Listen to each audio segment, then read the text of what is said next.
Fundalud no solamente estamos enfocados en la retinitis pigmentosa, así partimos y seguiremos siempre con un foco importante en la retinitis, pero sí hemos ido adoptando otras enfermedades del ojo e incluso otras discapacidades, y creo que ha sido un hermoso camino y en ese vamos a seguir. Bueno, en esa línea vamos a pasar a nuestro segundo expositor, por eso Jaime Rivera anda por ahí. Ya estamos listos. Estamos trabajando para usted. Mira, mientras vamos a introducir a nuestro amigo, llegué a él por dos caminos y al mismo tiempo. Esto es muy entretenido. Por ahí debe estar la familia Pacheco. ¿Está? Sí, están por acá, escuché. Muy bien. Don Juan Pacheco, Iván Pacheco, tengo mala memoria, ya con el apellido ya había estado bien, perdóname. Y junto con Iván, el día siguiente o el día anterior, no recuerdo el orden, también Cristian Valenzuela. No creo que esté Cristian. Es muy temprano para Cristian, ¿no? Pero dime que está ahí, po. Ah, estoy por allá, ya. Mi gran amigo, gracias amigo, Cristian Valenzuela, creo que es amigo de todos. Bueno, a través de ellos dos llegué a nuestro siguiente expositor, que es nutricionista del Centro de Alto Rendimiento, de aquí, de todos los deportistas de alto rendimiento de Chile. Y espero, bueno, yo desde ya lo reconozco como un amigo que nos va a hablar de una parte muy importante y que siempre me han preguntado, que es la importancia de la alimentación y el deporte como tratamiento, entre comillas quizás, a la retinitis pigmentosa y las distrofias de la retina. Nuestro amigo Juan Tejo, te dejo aquí, estás en el Congreso, estás ahí frente a todo Chile. Yo soy el presidente. Gracias, Juan. Muchas gracias. Bueno, muchas gracias. Muy buenos días. Lo primero es agradecer la invitación. La idea de hoy día es contar la experiencia muy positiva que hemos tenido con un manejo nutricional más avanzado, basado en la evidencia que existe y, por supuesto, con algunas claves que podrían ser puertas para poder apoyar el manejo, el control de la evolución de la retinitis pigmentosa con los alimentos, fundamentalmente. Bueno, ¿cómo llegué yo a la retinitis pigmentosa? Yo soy nutricionista del Centro de Alto Rendimiento, estoy a cargo de la parte de nutrición y trabajamos muchas veces a partir de indicadores fundamentalmente asociados al estrés fisiológico, a la oxidación, y a partir de eso buscamos distintas selecciones de alimentos, suplementos, distintos formatos, tratando de que podamos potenciar las mejoras biológicas que nacen del deporte. Para eso es que hacemos siempre lo que le llamamos los modelajes, que en el fondo es ir probando y en relación a la respuesta que obtenemos vamos modificando ya sea la fuente de alimento o incluso la forma como se cocina ese alimento para poder obtener el resultado que nosotros queremos obtener. Porque como hemos visualizado muchas veces, un mismo alimento cocinado de distintas formas tiene distinto impacto porque cambia la configuración química de lo que tenemos adentro. Entonces, miren, ese que aparece ahí entre medio de arriba son nuestros deportistas paralímpicos de pesas. Lo que aparece arriba son algunas mediciones que hicimos antes de los Juegos Olímpicos. Lo que está abajo, al medio ahí, ese camarín que aparece, el camarín de Juan Pinto Durán, que también tengo la suerte de estar ahí con aquellos deportistas. Entonces, yo llegué a la retinitis pigmentosa y mi primer acercamiento a la retinitis pigmentosa fue a partir de justamente este video que aparece acá. No se escucha mucho el audio, pero este video es una final de los Juegos de Toronto, donde Margarita, que está aquí presente, obtuvo un oro para todos los chilenos. Entonces, cuando pensamos en la retinitis pigmentosa como yo la veía, lo pensaba desde la perspectiva en la cual manejamos, controlamos y modificamos a partir justamente de elementos fundamentalmente asociados al rendimiento humano deportivo. Y todo vemos cómo va llegando la Margarita en un remate espectacular. Y bueno, esa era para mí la retinitis pigmentosa en términos de mi experiencia de vida cotidiana, asociada afortunadamente a poder estar a cargo ahí también de todos los deportistas paralímpicos, específicamente en el CAT. Entonces, un día llegaron a conversar conmigo unos amigos de la vida y apareció una tremenda oportunidad de hacer cosas, justamente porque nosotros, Chile es un país que queremos tener mejores resultados deportivos y a partir de eso tenemos que hacer una serie de triquiñuelas con respecto a la alimentación y otras cosas para poder efectivamente potenciar ese rendimiento. ¿Cómo nos íbamos a poder hacer algo con respecto a la retinitis? ¿Cómo podíamos hacer algo con respecto a procesos que son literalmente de desnutrición celular, asociados a procesos inflamatorios, asociados a procesos de oxidación? Pero básicamente era lo mismo que nosotros hacemos con los deportistas, pero esta vez en la retina. Entonces, lo primero era saber qué comía nuestro paciente en cuestión. El problema que tenemos con el registro de la alimentación es que es muy subjetivo y cuesta. De hecho, si en este momento nos ponemos a pensar qué comimos ayer, bueno, ayer era viernes justo, pero probablemente nos va a costar mucho llegar a datos o información que sea real o preciso o específica, porque la amplitud que hay es muy grande. Entonces, opté por partir desde las características de la alimentación, pensando que la alimentación en algunos casos es un elemento que mejora y en otros casos es un elemento que nos enferma.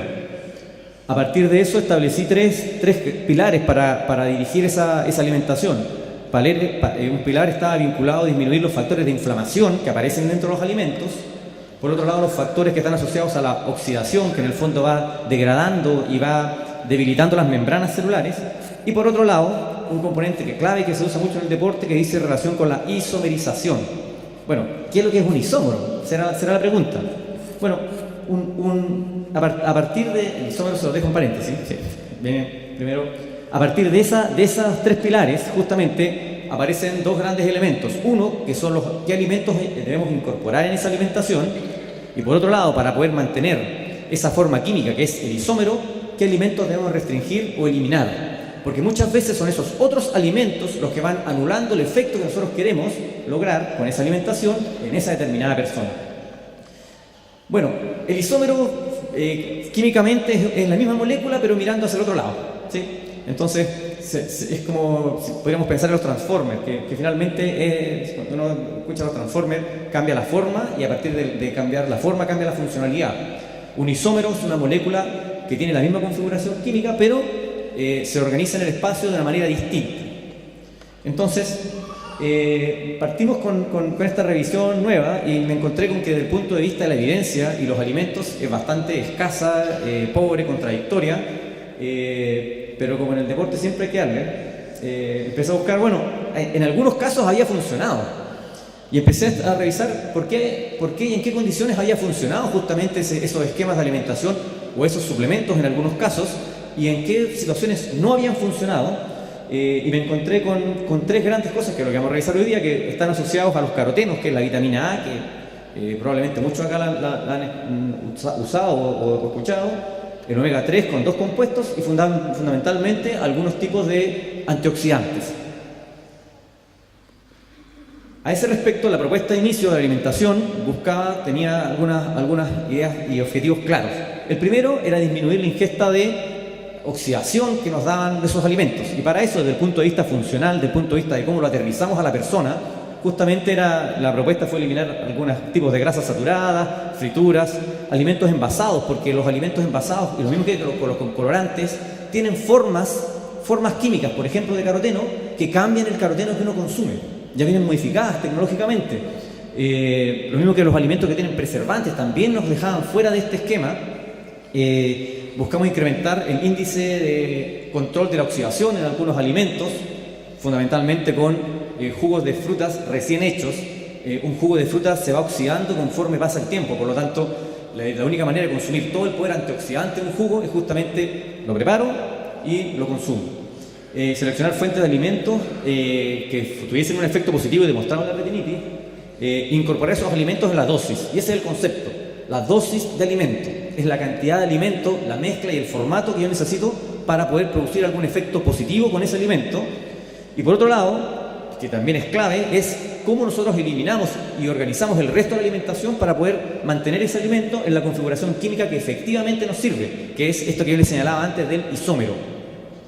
Entonces, los ejes nutricionales que vamos a desarrollar en los próximos 10 minutos son justamente las tres formas o las tres áreas que hemos encontrado buenos resultados y que han sido consistentes también con la evidencia. Primero, no todos los carotenos sirven, no todas las vitaminas A, sino que el caroteno que ha demostrado más evidencia es el caroteno 9-cis. Vamos a hablar del omega 3, particularmente del DHA y la forma en la cual debemos ingerirlo, porque los suplementos de DHA no han mostrado buen resultado, y la forma en cómo podemos consumir algunos antioxidantes y la cantidad. Muy importante es el resto de la alimentación, por lo tanto no es el suplemento en sí o no es la forma del alimento en sí aislado, es cómo nosotros controlamos la propuesta nutricional de esa persona para poder mantenerla en la configuración que nosotros necesitamos para que ese alimento funcione en la retina. Por ejemplo, este es un estudio que nos muestra, un estudio bastante completo que hicieron en los israelíes y lograron demostrar que a partir de incrementar la concentración plasmática de caroteno 9-cis, usualmente se usa el caroteno que tiene configuración 11-cis o un caroteno que tiene otra configuración química que es en el 13-cis. Sin embargo, donde consistentemente se han encontrado buenos resultados en esta configuración, la configuración 9-cis. Por lo tanto, seguir revisando la evidencia, efectivamente con electroretinogramas hemos visto que se logra mejorar la respuesta frente a los impactos lumínicos y el contraste con respecto a la oscuridad. Entonces comencé a avanzar en esto y encontré que hay una alga en el norte de Chile que tiene esa configuración de caroteno. Entonces la pregunta era, bueno, ¿y en Chile sacaremos esa alga de las lagunas? ¿Saben cuál fue la respuesta? No. Entonces fuimos a buscar el alga por el mundo. Justamente el caroteno de esta alga vive a elevadas alturas, 3.700 metros, con grandes condiciones de salinidad, con grandes condiciones de temperatura, y por eso esa alga produce este caroteno de tan buena calidad. Y esta alga la producen en dos países fundamentalmente, que es Israel y Australia, la producen tecnológicamente, y el estudio de base para la producción de esta alga lo hicieron justamente los chilenos en el norte de Chile hace casi 100 años atrás. Y también estaba claro que la forma en la cual se extraía esta alga generaba cambios en su configuración química. Entonces lo que necesitábamos era un caroteno 9-cis y necesitábamos ese tipo de alga. Esa alga nos da lo mismo cómo se cultiva, y por eso insisto sobre la forma en que después se preparan los alimentos. Pues esta alga, los gráficos que aparecen en el lado izquierdo, lo que muestran es que a distintas conformaciones de temperatura, de pH, con distintos ambientes ecológicos, esta alga produce más o menos caroteno de esta forma que nosotros necesitamos. Y en definitiva, la evidencia estaba asociada a dos elementos que tiene esta alga. Por un lado, la luteína, y por otro lado, el caroteno. Entonces, el desafío que seguía era con cuánta cantidad de alga lográbamos esa cantidad de caroteno en esa configuración y esa cantidad de luteína en esa cantidad. Y empezamos a buscar y nos encontramos con un suplemento que el nombre ya nos decía algo. Esto es como los chistes del Coco Legrand, o sea, el suplemento se llama Algotene. Entonces yo pensé, bueno, algo debe tener este suplemento, ¿verdad? Y por lo tanto, efectivamente, si uno logra calcular a partir de los kilos de peso de esa persona, podemos lograr una dosis positiva con evidencia científica asociada a estos dos compuestos, el caroteno 9-cis y por otro lado los factores vinculados a la luteína, que es el otro antioxidante que aparece con esta información. Entonces, el primer paso fue conseguir el alga. Y llegamos con el alga a Chile después de varias semanas y 2 meses, me cuenta aquí Bueno, llegamos con el alga. Seguimos avanzando y, en el fondo, ¿qué otros antioxidantes podríamos usar para lograr disminuir factores inflamatorios o factores asociados a la muerte celular? Y en la bibliografía aparece uno que es la curcumina, y citada justamente en los trabajos con retina. asociados a disminuir la apoptosis celular, la muerte celular, y por otro lado los factores del núcleo que aumentan la muerte de estas células, y particularmente en retina. Algunos estudios de esto hechos en distintos modelos animales también muestran que efectivamente sería capaz de inhibir algunos factores de proliferación celular asociados justamente a la inestabilidad de la membrana. Entonces la curcumina, que es una raíz, nos dimos cuenta que efectivamente ya hay estudios asociados a retinitis pigmentosa, y lo importante es saber, bueno, cuál era la dosis que usaron de curcumina y efectivamente por qué esta era capaz de modular, y efectivamente hay algunos estudios que hablan de cómo puede modular la estabilidad de los fotorreceptores asociados justamente a este uso de curcumina. La dosis de curcumina que finalmente aparece publicada es 375 miligramos. Nosotros podemos encontrar concentrados de curcumina aquí en Chile que son de 500 miligramos, y para la persona en este caso calculamos y le dimos 1000, que en el fondo era la dosis cercana a lo que estaban dando en estos estudios, y logramos justamente esa dosis asociada a este esquema. Por otro lado, aparecía el omega 3 el omega 3 del aceite de los pescados, el omega 3 con una evidencia muy dispar asociado a la cantidad y concentración de DHA y EPA, que son justamente los dos tipos específicos de ácidos grasos que aporta el omega 3.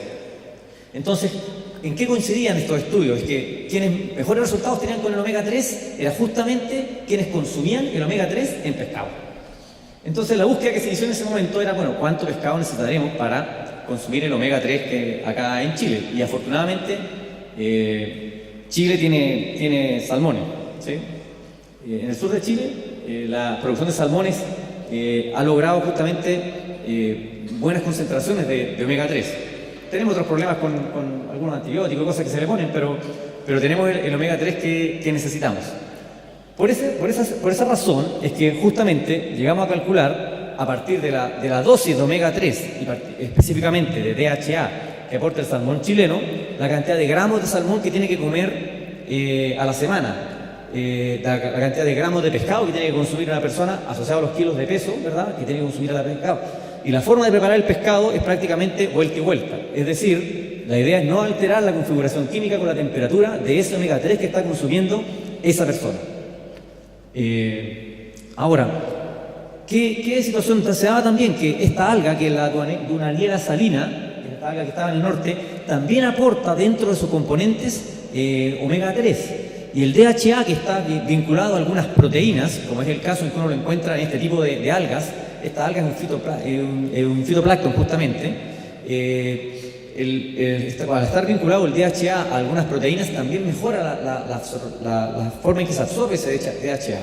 Entonces, en definitiva, ¿con qué nos encontramos?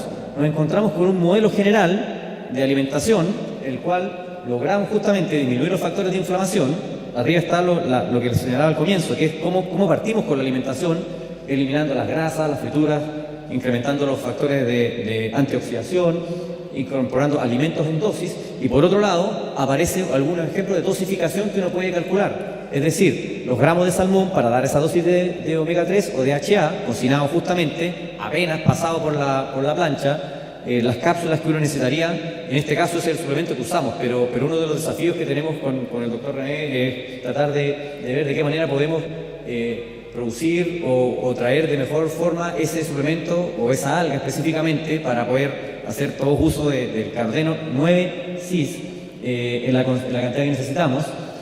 La curcumina 2 veces al día para lograr la dosis que ha tenido efecto en mantener estabilidad de retina, y por supuesto los jugos de berries o de cítricos frescos recién hechos, en el cual nosotros logramos obtener todo el poder antioxidante de esos alimentos.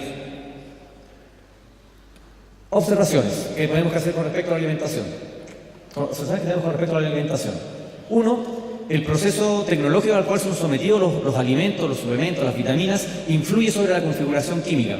Por lo tanto, no es lo mismo un suplemento de vitaminas aislado que esa vitamina en el alimento. El desafío entonces es saber la dosis de alimento que necesitamos para tener el efecto que acá observamos. Segundo, la forma en la cual se cocina un alimento cambia la configuración, el isómero, y por lo tanto no todos y no siempre van a funcionar de la misma manera.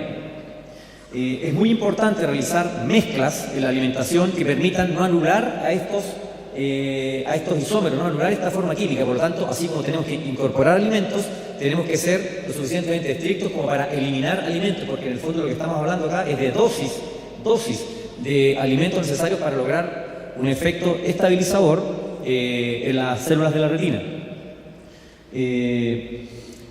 Existe una posibilidad importante de generar avances en el control de la degeneración y de la muerte de las células de la retina, asociado justamente a mejores selecciones de alimentos, tanto incluyéndolos como eliminándolos. Si bien es cierto, la experiencia que yo les acabo de mostrar tiene un N pequeño, tal vez desde el punto de vista estadístico y su representatividad puede ser pequeño, sin embargo, cuando uno habla de la significancia, no solamente aquí la estamos viendo desde el punto de vista de un número, sino que estamos viendo desde el punto de vista de una persona. Así que esto ha resultado en tremendos beneficios para la familia, para una persona. Así que en la medida en que lo vamos a compartir, utilizar y seguir avanzando, todos vamos a lograr un mejor país y, por supuesto, un mejor control de la patología de la retina. Muchas gracias. Muchas gracias, Juan. Juan, una consulta muy cortita y lo más breve posible porque estamos con el tiempo horrible. En resumen, ¿qué es lo que tú nos dices de que deberíamos, en qué se debería basar nuestra dieta? ¿Salmón, jugo de berries? Salmón tres veces a la semana, un salmón cocinado, muy ¿No sirve el sushi? prácticamente. Es que ahí la salsa de soya y otras cosas nos van a... En el fondo tiene que ser absolutamente el salmón cocinado, y el salmón lo que más aporta omega 3 es esa parte negra que es como más fuerte. Esa es la parte que todo el mundo le saca, eso hay que ponerle. Sushi, o sea, sushi no entonces, ¿ya? No. Salmón, Berries. Los berries, los jugos de cítricos de naranja, de limón, de maqui también, de kiwi, de maqui, sí, el jugo de piña, pero recién preparado. Es decir, si es un jugo de naranja, lo hago. Hemos tenido en Chile al doctor Nicolás Cuenca, que también nos mostró un muy interesante investigación con safranal. ¿Ya? Para que le echemos una mirada también. Oye, te pasaste. Muchas Espérame gracias por allá. Bueno.